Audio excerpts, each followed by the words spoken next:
Welcome to JP news.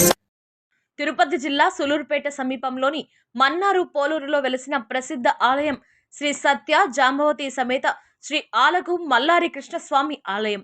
ఈ ఆలయానికి ఎంతో ఘనమైన ఆధ్యాత్మిక మరియు చారిత్రక నేపథ్యం ఉంది.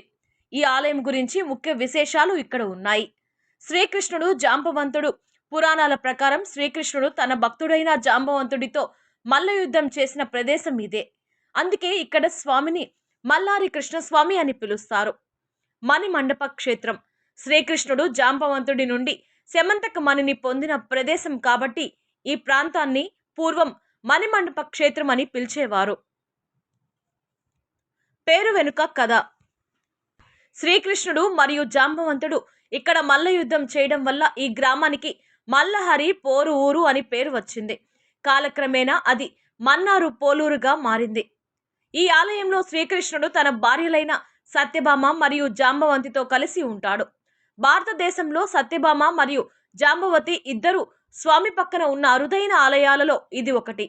ఇక్కడ 9 అడుగుల గరుడాల్వార్ విగ్రహం మరియు 9.5 అడుగుల జాంబవంతుడి విగ్రహం చూడవచ్చు.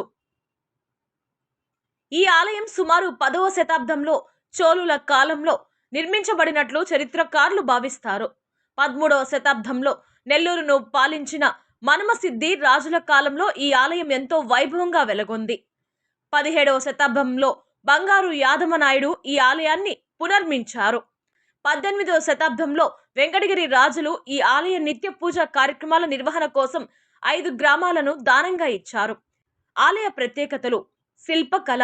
ఈ ఆలయంలోని గాలిగోపురం మరియు నిర్మాణాలు ప్రాచీన శిల్పకళా వైభవానికి నిదర్శనాలు. ఈ ఆలయం కాలంగి నది తీరాన సులూరుపేట నుండి సుమారు 4 కిలోమీటర్ల దూరంలో ఉంది. ఆలయ ప్రాంగణంలో శ్రీరాముడికి ప్రత్యేక ఉపాలయం ఉంది. అలాగే ఇక్కడ ఉన్న ఒక రహస్య గది మరియు స్వామి పుష్కర్ని ఎంతో విశిష్టమైనవిగా భక్తులు భావిస్తారు. ఈ ఆలయం కేవలం ఒక పుణ్యక్షేత్రంగానే కాకుండా చారిత్రక ప్రాధాన్యత కలిగిన ఒక వారసత్వ ప్రదేశంగా కూడా నిలుస్తోంది. మీరు సులూరుపేట వెళ్ళినప్పుడు తప్పక చూడాల్సిన ప్రదేశాలలో ఇది ఒకటి. శ్రీలక్ష్మీ వల్లభారంభాం విఘ్నో మణిమధ్యమాం అస్మదాచార్య పర్యంతం వందే శ్రీ గురుపరం సోతస్మాతారి కర్మ నికరం ఏన సూత్రికం తస్మై సమస్త వేదాంత విదే బిందసే నమః. ఈ ఊరు మన్నారు పోలూరు. ఈ యొక్క స్వామి అలా మల్లారి కృష్ణస్వామి స్వామివారి యొక్క విశేషతను తెలుపుతాను. స్వామివారి యొక్క మహిమలు తెలుపుతాను. పూర్వము సత్వాజితుడు అనే మహారాజు ఉండేవారు. ఆ మహారాజు సభలో కూర్చుండగా ఆ సభలో శ్రీ కృష్ణ పరమాత్మ ఆ సభలో వచ్చి ఆ యొక్క సభలో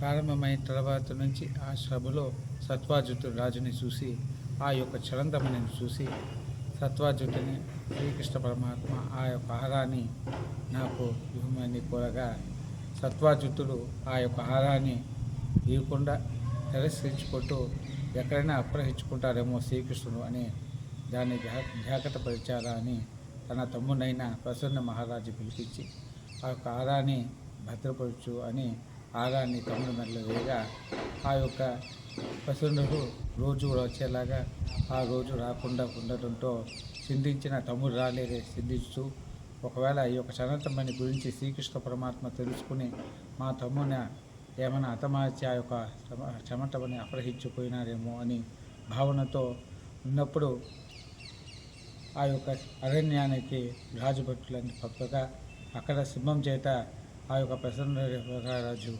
చనిపోగా ఆ యొక్క ఆ యొక్క దేహాన్ని చూసి సత్వాజిత్తు చెప్పగా తమ్ముడు మరణించారు మాట విని ఇవన్నీ కారణమంతా శ్రీకృష్ణుడే అనే నింద శ్రీకృష్ణుడి మీద ఆ యొక్క చనంతమణి కోసం మా తమ్ముని చంపి ఆ యొక్క చనంతమణి ఎత్తుకుపోయిన నిందబారు రాగా స్వామివారు ఇవన్నీ తెలుసుకొని నేను క్షీరచంద్రుల్లో చూసిన వల్ల ఈ యొక్క క్షీరచంద్రుల వల్ల ఈ యొక్క నింద నాకు మీద పడింది అనేసి స్వామివారు విఘ్నేశ్వరుడు యొక్క పూజ చేసుకుని ఆ యొక్క అరణ్యానిగా మార్గంలో పోతుండగా సత్యవతిని చూసి సత్యభామ కనిపించగా మా తండ్రి చేసిన నిందను మీరు స్వామి మీరు ఎట్లయినా ఈ నింద నుంచి మీరు బయటకు రావాలా అనే సత్యభామ కోరగా శ్రీకృష్ణుడు వారు అరణ్య మార్గంగా వెళ్తూ ఉండగా సింహం అరుగుగా చూసి ఆ యొక్క ప్రసన్నుడిని చూసి ఇంకా ఆ యొక్క జాంబవతి గుహలో ప్రవేశించాక జాంబవతితో చూడగానే ఆ యొక్క సనంతమణితో ఆ జాంబవతి చూడగా జాంబవంతుడు నువ్వు ఎంతో సుందరవంతిగా ఉన్నావు, మా తండ్రి గారు వచ్చేలోపు నువ్వు వెళ్ళిపోవడము నీకు ప్రాణానికి ఎటువంటి ముప్పు ఉండదని కోరగా ఆ యొక్క 2 అడుగులు వేయగానే జాంబవంతుడు తన మా కుమార్తెని రెండో సనంతమణిని అపహరించడానికే వచ్చినట్టున్నారు అని స్వామివారు అడ్డుపడి 21 రోజు సంపూర్ణంగా మల్ల యుద్ధం చేసిన క్షేత్రం కాబట్టి మలహరి పోలూరు, కాలంక్రమంగా మన్నార్ పోలూరుగా చెప్తున్నారు. ఆ యొక్క యుద్ధం వచ్చాక శ్రీకృష్ణుడు వారు క్రమంగా జాంబవంతుడు ఆ యొక్క యుద్ధంలో ఓడిపోతూ ఉన్నారు, నాకంట బలశాలి ఎవరు లేరు, ఈ మహానుభావుడు ఎవరు అని పాదాన్ని పట్టక శ్రీకృష్ణ పరమాత్మ రామావతారంగా దర్శించుకొని ఆయన యొక్క పూర్వము రాముడు అవతారంలో రాముడితో యుద్ధం చేయాలనే కోరికను ఈ యొక్క అవతారంలో తీర్చినట్టుగాను చెప్పబడుతుంది.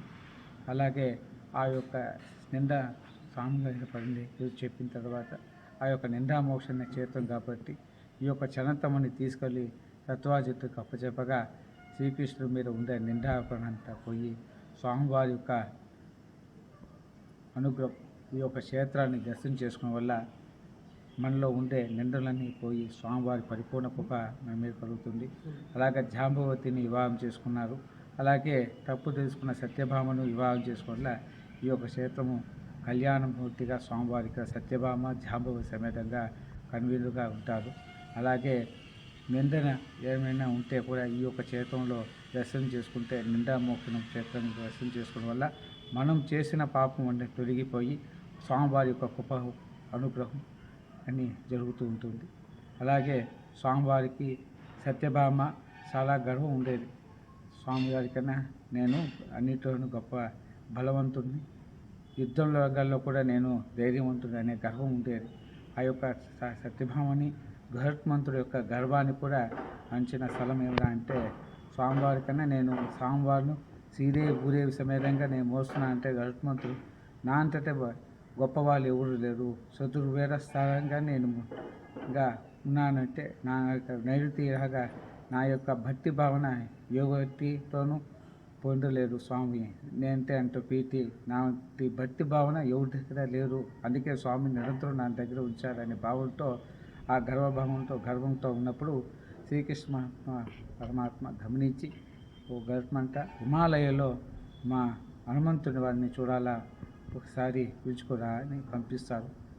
ఆయన గరుత్మంతుడు నేను అదే గర్వంగా భవిత్యించిన గరుత్మంతుడు ఆ యొక్క ఎగురడంతోనే హిమాలయంలో రావడము, గరుత్మంతుడిని ఆ యొక్క హనుమంతుడిని చూసి ఓహ్ ఈ చిన్న పనిగా నన్ను పంపించింది, ఆ యొక్క వానరాన్ని పిలుచుకోవడానికి స్వామివారు నన్ను పంపించింది అనే గర్వంతో ఓ వానర ఫలానా మణిమండప క్షేత్రంలో శ్రీకృష్ణ వారు ఉన్నారు, తోక ముంచుకొని మా నీ చెప్పిన చోటికి రా అని గరుత్మంతుడు గర్వంతో ఆ యొక్క పలుకుడు ఓ నువ్వే నా పక్షిరాశివి, నేను ధ్యానంలో ఉన్నాను పోయి మళ్ళీ రా అన్నప్పుడు రామజపంతో ఉన్న ఆ యొక్క హనుమంతుడు ఆయన యొక్క మాటలు వినివిట్టుగా జ్ఞానంతో ఉన్నప్పుడు ఒకసారి యుద్ధానికనే రా నేనేదో చూపిస్తాను అని గరుత్మంతుడు యుద్ధం కోరగా స్వామివారు హనుమంతుడు వారు ఆ యొక్క యుద్ధంలో తనకన్నా బలవంతునితో యుద్ధం చేసి ఆ యొక్క గర్వాన్ని హనుమంతుడు అంచడం వల్ల ఈ యొక్క గరుత్మంతుడు అస్తనాగుగా స్వామివారి ఇక్కడ ఉంటారు. గరుత్మంతుడు ఈ యొక్క గర్భభంగం హనుమంతుడి దగ్గర ఓడిపోయినాను అని స్వామివారు చెప్పిన పని నేను చేయలేకపోతున్నట్టు కన్నీరు ఇస్తూ స్వామివారికి మొరపెట్టగా స్వామివారు ఈసారి రామావతారంగా రాముడు పిలుస్తున్నారు చెప్పుకో అన్నప్పుడు అదే 10 అడుగుల దూరంగా ఓ హనుమంత నీ గురించి నీ బలపడాలని నాకు తెలియక నేను వాగినాను, నా తప్పును మన్నించి ఫలానా చేతుల్లో రామచంద్రుడు ఉన్నారు రామని కోరగా అలాగే స్వామివారు రాముడుగాను లక్ష్మణుడు ఆదిశేషు లక్ష్మణ అవతారంగాను ధరించి సత్యభామని సీతగా రమ్మని కోరగా సత్యభామకు సీతగా వచ్చింది. హనుమంతుడు రాక కోసము ఇక్కడ సుగ్రీవ జటాయు కాచున్నట్టుగా విగ్రహాలు కనిపిస్తూ ఉంటుంది. ఎక్కడ లేనివంటి జటాయు కానీ సుగ్రీవుడు కానీ ఇక ఈ క్షేత్రంలో దర్శనం చేసుకోవడం చాలా విశేషము.